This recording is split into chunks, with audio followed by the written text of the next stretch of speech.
तो इसका उपाय क्या होगा? जो देश मन से अंग्रेज बन गया हो, जो देश मन से ईसाई कम्युनिस्ट बन गया हो, उस देश में हिंदू क्या करेगा? इसका उपाय, इसका भी शिक्षा को बदलो। शिक्षा में भी सबसे महत्वपूर्ण कौन सी शिक्षा होती है आप जानते हैं? सबसे महत्वपूर्ण शिक्षा जिसका सब लोहा मानते हैं वो है साइंस। सही है गलत है? बोलिए। किसी भी विषय का हो, साइंटिफिक प्रूफ लाओ, साइंटिफिक प्रूफ लाओ, ऐसा बोलता है। अब आपके बच्चे स्कूल में पढ़ते हैं, तीसरी से विज्ञान प्रारंभ होता है, तीसरी से लेकर के एमएससी पीएचडी कर जाएगा, डीएससी और कुछ कर जाएगा। आपने विज्ञान की पुस्तकों में क्या किसी ऋषि मुनि का नाम पढ़ा? अरे हमारे ब्रह्मा जी कितने बड़े वैज्ञानिक थे, महादेव जी कितने बड़े वैज्ञानिक थे, विष्णु जी कितने बड़े वैज्ञानिक थे, श्री राम श्रीकृष्ण कितने बड़े वैज्ञानिक थे, महर्षि परशुराम कितने बड़े वैज्ञानिक थे, महर्षि वेदव्यास, वशिष्ठ, विश्वामित्र, गौतम, पतंजलि, कहाँ गए हमारे महर्षि भारद्वाज और अगस्त्य? कोई नाम लेने वाला है क्या विज्ञान की पुस्तकों में? कैसे ये पीढ़ी उनको याद करेगी? आप कैसे याद दिलाएंगे? बहुत दिन नहीं चलने वाला, केवल भावना के आधार पर बहुत दिन हिंदुस्तान नहीं चलेगा। स्कूल में वो ये पढ़ता है, आप घर में मंदिर में ये पढ़ाते हैं, वो किसको मानेगा, क्या करेगा? अंदर से हिंदू समाज खोखला हो गया। और आप जानते हैं साइंस में भी सबसे महत्वपूर्ण साइंस क्या है? सबसे महत्वपूर्ण साइंस है फिजिक्स। क्यों प्रोफेसर साहब? इसी में से सब निकले, जूलॉजी का, बॉटनी का, केमिस्ट्री का, जियोलॉजी का, सारे इसमें से निकले। मेडिकल साइंस भी इसमें से निकले, सब इसमें जाते हैं। और फिजिक्स में हमारी कोई देन है क्या? कहीं फिजिक्स की पुस्तकों में ऋषियों का नाम पढ़ते हैं क्या? इस ओर मेरा ध्यान गया। अब मैं अपने काम की थोड़ी जानकारी दूंगा, समय कम है। ऋषियों ने वेदों को समझने के लिए उनके व्याख्यान ग्रंथ बनाए, उनका नाम है ब्राह्मण ग्रंथ। ऐत्रेय, शतपथ, गोपद, शांकायन, जैमिनी, बहुत सारे ब्राह्मण, तांडव ब्राह्मण, बहुत सारे ब्राह्मण ग्रंथ हैं। इनमें ऐत्रेय ब्राह्मण सबसे पुराना है, महर्षि ऐत्रेय महिदास जी का। उस ग्रंथ को आप मार्केट से लाके पढ़िएगा, आचार्य सायण का भाष्य पढ़िएगा, विदेशियों का भाष्य पढ़िएगा, और किसी का तो पढ़ लीजिएगा। आपको सीखने योग्य कुछ भी नहीं मिलेगा। पशु बलि मिलेगी, मांस खाना लिखा होगा। मैंने उस ग्रंथ का वैज्ञानिक भाष्य किया जो विश्व में पहली बार हुआ है। उसका नाम है वेद विज्ञान आलोक। प्रधानमंत्री नहीं, उपराष्ट्रपति वेंकैया नायडू जी ने 20 जून 18 को इसका विमोचन किया था। प्रधानमंत्री जी ने मंगाया था, वो हमने भेज दिया था। इसके उस थ्योरी का नाम है वैदिक थ्योरी ऑफ यूनिवर्स। और विश्व के 30-40 देशों में यह पढ़ा जा रहा है, देखा जा रहा है यूट्यूब से। हमने नोबेल पुरस्कार विजेताओं को चैलेंज किया है। मैं प्रोफेसर साहब को बता रहा था, 2017 में ग्रेविटेशन वेव पे नोबेल पुरस्कार की घोषणा हुई। अमेरिका के 3 साइंटिस्टों को बोला मैंने चैलेंज किया, और एक नोबेल पुरस्कार विजेता किप थॉर्न का मेल आया, मैं आपके प्रश्नों से अभिभूत हूं, लेकिन दुर्भाग्य से आपके किसी प्रश्न का उत्तर नहीं दे सकता। हमने कहा आप नहीं दे सकते, मेरे पास उत्तर तैयार है, अब जानना चाहते मैं अपनी वैदिक फिजिक्स से दूंगा। तो हम केवल बातें नहीं करते, वैदिक फिजिक्स के आधार पर। अब मैं डॉक्टर साहब की ओर थोड़ा चलूंगा। देखिए बहुत सारी समस्या फिजिक्स में, स्पेस क्या है इसे कोई नहीं जानता, इस समस्या का समाधान हम करेंगे। टाइम क्या है इसको कोई नहीं जानता, इसका समाधान हम करेंगे। एलिमेंट्री पार्टिकल कैसे बनते हैं, उनका क्या स्ट्रक्चर, उसका समाधान हम करेंगे, फिजिक्स में नहीं है। जनरल रिलेटिविटी की वैदिक व्याख्या क्या हो सकती है, इसका ये हम करेंगे उसकी व्याख्या। फोटोन जो आ रहे हैं प्रकाश के कारण, इनकी रचना कैसे होती है, इनका स्ट्रक्चर क्या, ये हम बताएंगे। द्वैत प्रकृति इनकी क्यों होती है, ये हम बताएंगे। और सृष्टि की इनिशियल स्टेट क्या है, ये हम बताएंगे। फोर्स की कौन सी क्वांटम फील्ड थ्योरी पर बल कैसे कार्य करता है, कोई भी बल दुनिया में सृष्टि में कह रहा हूं, कैसे काम करता है इसकी व्याख्या जितनी हम बताएंगे आज का वैज्ञानिक उसे 100 साल में जान पाएगा या 50-100 साल में। तो हमारा जो ग्रंथ है वो आधुनिक वैज्ञानिकों को 50 या 100 साल के लिए शोध की सामग्री देने के लिए तैयार है। तो ये बताइए कि वेद में विज्ञान सभी कहते रहे, क्या कभी निकाला?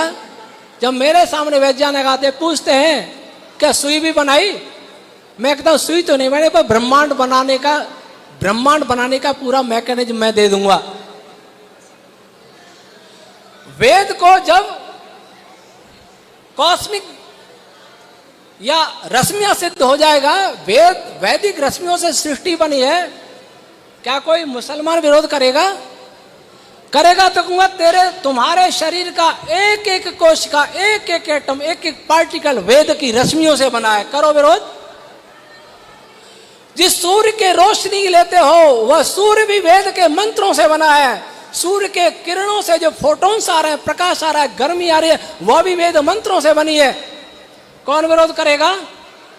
संपूर्ण ब्रह्मांड वेद मंत्रों से। फिर आपको कहने की जरूरत नहीं पड़ेगी कि वेद ईश्वरी है। तो जो भी पढ़े हैं वो यूट्यूब पर वैदिक फिजिक्स चैनल देखें, सुने वैदिक फिजिक्स क्या है। और जब तक हम वैदिक फिजिक्स के द्वारा आधुनिक फिजिक्स की समस्याओं का समाधान करेंगे, अभी जगत गुरु बनाने का उपाय क्या है? अमेरिका के पीछे चल रहे हैं, रूस के पीछे चल रहे हैं, चीन के पीछे चल रहे हैं, फ्रांस के पीछे चल रहे हैं, जापान। हम जगत शिष्य बन रहे हैं। भले ही मंगल पर चले जाएं, भले ही सैटेलाइट भेदी मिसाइल बना लें, टेक्नोलॉजी हमने बनाई, उनकी थ्योरी तो उनकी है। आइंस्टीन की थ्योरी है, मैक्स प्लैंक की थ्योरी है, फाइनमैन की थ्योरी है। हमारा क्या है? जिस दिन ऋषियों के थ्योरेटिकल फिजिक्स के आधार पर कोई टेक्नोलॉजी विकसित होगी, और वह टेक्नोलॉजी कैसी होगी? जो देवताओं के पास हुआ करती थी, जो आर्यों के पास हुआ करती थी, ऋषियों के पास हुआ करती थी, वो कहां गए सब? तो मैंने एक थ्योरेटिकल फिजिक्स का एक नींव बनाई है। आप में से जो विज्ञान के लोग हैं, युवा हैं, प्रोफेसर्स हैं, विद्यार्थी हैं, पीएचडी स्कॉलर हैं, वो उसको पढ़ें। और मैं विश्वास दिलाता हूं, मैंने इस थ्योरी को राष्ट्रीय सेमिनार में बनारस हिंदू यूनिवर्सिटी में प्रस्तुत किया था पहली बार। फिजिक्स की जो भी गंभीर समस्याएं जिनका समाधान नहीं हो रहा है, वो मुझे लिखें या फिर मेरे साथ चर्चा करें। मैं अपनी फिजिक्स के आधार पर, वैदिक फिजिक्स के आधार पर उनका समाधान करने का प्रयास करूंगा। और याद रखिए, फिजिक्स की उत्पत्ति, विज्ञान की उत्पत्ति ईश्वर से होती है। धर्म और विज्ञान समानार्थक शब्द हैं। चेतन के धर्म को अध्यात्म विज्ञान कहा जाता है और जड़ पदार्थों के धर्म को फिजिकल साइंस कहा जाता है। दोनों की उत्पत्ति ईश्वर से होती है। तब हम एक पिता की संतान हैं। अगर उस पिता के आदेशों को छोड़ दिया गया, छोड़ के चलते रहे, लाख प्रयत्न कीजिए, ये हिंदू समाज, मानव समाज स्वस्थ नहीं रह सकता। जिस दिन वैदिक विज्ञान का विकास होगा, प्रचार होगा, आधुनिक साइंस, आधुनिक फिजिक्स की नकेल हमारे हाथों में होगी। मैं नकेल शब्द प्रयोग नहीं करूंगा। जब वे हमारे साथ मिलकर चलेंगे तो संसार के सभी मजहब अपने आप वेदों की ओर आएंगे। और जब वेदों की ओर आएंगे तो पता है फिर मजहब नहीं रहेंगे। एकमात्र वैदिक सत्य सनातन धर्म इस धरती पर रहेगा और वह इस धरती को शांति देगा, वही कल्याण करेगा। हमारा कोई विरोधी नहीं है। जो विरोधी है वे अज्ञानता के कारण है। प्रेम से हमसे बात करें, स्वागत है। जो नए नए मजहब पैदा हुए, चाहे हिंदू समाज में हो या विश्व में अलग जगह हो, मैं उनको आह्वान करता हूं, उनके पढ़े लिखे युवकों को आह्वान करता हूं उनका, कि वे सोचें कि उनका मजहब बनने से पहले उनके पूर्वज क्या थे। मोहम्मद साहब के पूर्वज कौन थे? ईसा मसीह के पूर्वज कौन थे? इब्राहिम, हजरत इब्राहिम के पूर्वज कौन थे? इनके पूर्वज कौन थे? कभी ईरान में महाराज शल्य शासन किया करते थे, अमेरिका में बब्रुवान हुआ करते थे, रानी उलोपी वहां की हुआ करती थी, चीन में भगदत्त राज्य किया करते थे। वो सब कहां गया? वेदोक्त धर्म जो महादेव जी ने कहा था परम धर्म है, उसको भुला दिया। तो धर्म ने हमको भुला दिया, तो धर्म ने हमको मिटा दिया। इसलिए आइए मेरे प्यारे देशवासियों, और विश्व में जो मानवता से प्यार करते हैं, और इस भारत में जो भारत से प्यार करते हैं, भारत की पहचान वेद से है, भारत की पहचान भगवान मनु से है, भारत की पहचान राजा इक्ष्वाकु से है, भारत की पहचान राजा मानधाता से है, भारत की पहचान श्री राम से है, भारत की पहचान श्री कृष्ण से है, भारत की पहचान वशिष्ठ विश्वामित्र आदि जैमिनी पर्यंत ऋषियों की परंपरा से है, और भारत की पहचान ऋषि दयानंद से है, जिन्होंने सब इस युग में कहा वेदों की ओर लौटो। आइए सामान्य मतभेदों को भुलाइए, और एक बात याद रखिए, साइंस वाले कभी झगड़ते हैं क्या? कभी नहीं झगड़ते। अमेरिका वाला, पाकिस्तान वाला, अरब वाला, भारत वाला, चीन वाला सब फिजिक्स मिलकर के पढ़ते हैं। क्यों डॉक्टर साहब? कभी झगड़ा होता है फिजिक्स के नाम पर? केमिस्ट्री भी मिलकर पढ़ते हैं, बायो भी मिलकर पढ़ते हैं, इंजीनियरिंग मिलकर पढ़ते हैं, मेडिकल साइंस मिलकर पढ़ते हैं। क्यों धर्म के नाम पर झगड़ा हो रहा है संसार में? क्यों रक्तपात हो रहा है आतंकवाद का? आइए सोचिए, अगर ईश्वर है तो सबके लिए है, ईश्वर नहीं है तो किसी के लिए नहीं है। जो ईश्वर नहीं मानते हैं उनको मैं मित्रता पूर्वक चुनौती दे रहा हूं, मैं फिजिक्स के आधार पर ईश्वर सिद्ध कर दूंगा, ईश्वर फिजिक्स के आधार पर। और ईश्वर है तो एक ही होगा, सबका होगा, न केवल हिंदू का, न केवल भारत का, न केवल विश्व का, बल्कि ब्रह्मांड का होगा। और ईश्वर का ग्रंथ भी ब्रह्मांड का ही होगा, क्योंकि वह ब्रह्मांड का है तो उसका ज्ञान भी ब्रह्मांड का होगा, ग्रंथ ब्रह्मांड का होगा। हम सब ब्रह्मांड के लोग, उसका मोटरसाइकिल आप खरीदेंगे, बुकलेट आएगी, नियमावली होगी, उसको पढ़ के चलाएंगे तो सुखी रहेंगे, तो एक्सीडेंट करेंगे। ईश्वर की नियमावली ये वेद है। इस वेद के अनुसार जब तक कि संसार चलता रहा, जब तक हमारा प्यारा आर्यवर्त भारत देश चलता रहा, तब तक भारत जगत गुरु भी था और चक्रवर्ती भी था, सोने की चिड़िया भी था। और जब इसने नियमावली ईश्वर की बनाई हुई छोड़ दी, ये भारत गरीब हो गया, ये भारत गुलाम हो गया, ये भारत पतित हो गया। आज हम आजाद तो हुए लेकिन बौद्धिक दास्तां में जी रहे हैं। हमारा अपना कुछ भी नहीं है, हम कहने को भारतीय हैं, हमारे एक एक संस्कार, एक एक विचार, सब कुछ बाहरी आवरण विदेशी, विचार विदेशी, आहार विदेशी। कैसे कहते हैं स्वतंत्र हैं? आजादी से पहले जो भारतीयता थी, स्वदेशता, स्वदेशीपन था इस भूमि में, वो आज नहीं रहा है। कौन उत्तरदायी है? संविधान भी उत्तरदायी है, हम भी उत्तरदायी हैं। सबसे बड़ी उत्तरदायी शिक्षा। तो शिक्षा को एक दिन में नहीं बदला जा सकता। मैकाले को बदले हुए भी 150 वर्ष से ज्यादा हो गए। हम ही ने तो वैदिक फिजिक्स की शुरुआत की है। युवकों मेरे साथ आइए, और आने के लिए तैयार हैं बहुत सारे, पर मेरे पास साधन नहीं है। एमटेक वाले, पीएचडी वाले, बीटेक वाले, बहुत लड़के कहते हैं आपसे पढ़ना चाहते हैं, जिन्होंने वेद का नाम नहीं सुना। वे युवक मुझे फोन करते हैं, गुरुजी मैं वेद पढ़ना चाहता हूं। और जो दूसरे विषय पढ़ते हैं वो कहते हैं गुरुजी मैं फिजिक्स पढ़ना चाहता हूं।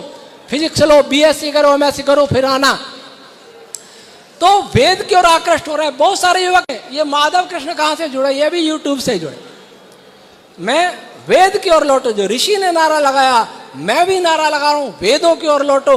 मैं इतना जोड़ता हूं, वो कहते थे वेद ईश्वरी ग्रंथ, मैं कहता हूं वेद ईश्वरी है और कॉस्मोलॉजिकल ग्रंथ है, संपूर्ण ब्रह्मांड का ग्रंथ है, भारत का नहीं, दुनिया का नहीं। तो ब्रह्मांड का ग्रंथ छोड़ करके मानव जाति कहां भटक गई। और हिंदू समाज तो इसलिए गर्व करने लायक है कि इस धरती पर वेदों में से तो सभी गए विकृतियां ले लेकर के, लेकिन जो हिंदू जो कहता है उसमें आज भी वो कहता है वेद मेरा है। आज भी वो कहता है कि ऋषि मुनि मेरे हैं। आज भी वो कहता है कि रामकृष्ण भगवान मनु महादेव आदि ये मेरे हैं। आज भी कहता है भारत भूमि मेरी है, इसलिए हिंदू सबसे महान है। लेकिन आत्मा विहीन हिंदू ज्यादा नहीं चलेगा। इस हिंदू जाति का जो शव पड़ा हुआ है और जिस पर आसुरी शक्तियां अट्टहास कर रही हैं, उनके लिए खड़े हो, वेद रूपी आत्मा से अपनो वेद रूपी प्राण से अनुप्राणित करो, अन्यथा बहुत कठिन समय आने वाला है। परिवर्तन संक्रमण चक्र संसार में चल रहा है। हमारे बच्चे ही कम्युनिस्ट बनते जा रहे हैं, पाश्चात्य सभ्यता में ढलते जा रहे हैं, बौद्धिक दास बनते जा रहे हैं। इनको रोकना है तो एक ही उपाय, वैदिक साइंस, वैदिक फिजिक्स, वेद और वैदिक अध्यात्म। आइए ईश्वर हम सब पर कृपा करें, हमारे मन में एक सत्य का अंकुर पैदा हो, ऋषियों और वेदों के प्रति श्रद्धा का अंकुर पैदा हो, पक्षपात हमारे अंदर से निकल जाए, पूर्वाग्रह हमारे अंदर से निकल जाए, फिर से हम संसार के सिरमौर बने, हमारा बात फिर से जगतगुरु बने, फिर से चक्रवर्ती बने, फिर से समृद्ध बने। इन्हीं भावनाओं और कामनाओं के साथ मैं प्रिय माधव कृष्ण को बहुत बहुत धन्यवाद देता हूं कि मुझे याद किया और मुझे अवसर दिया। लेकिन मैं यह भी आग्रह करूंगा कि इस बीज को मिटने मन देना, इस दीपक को जलाए रहना, अपने साथ कई माधव कृष्ण बनाने का प्रयास करना। वेद बचेगा, ऋषि बचेंगे, सब कुछ बचेगा। ओम शम।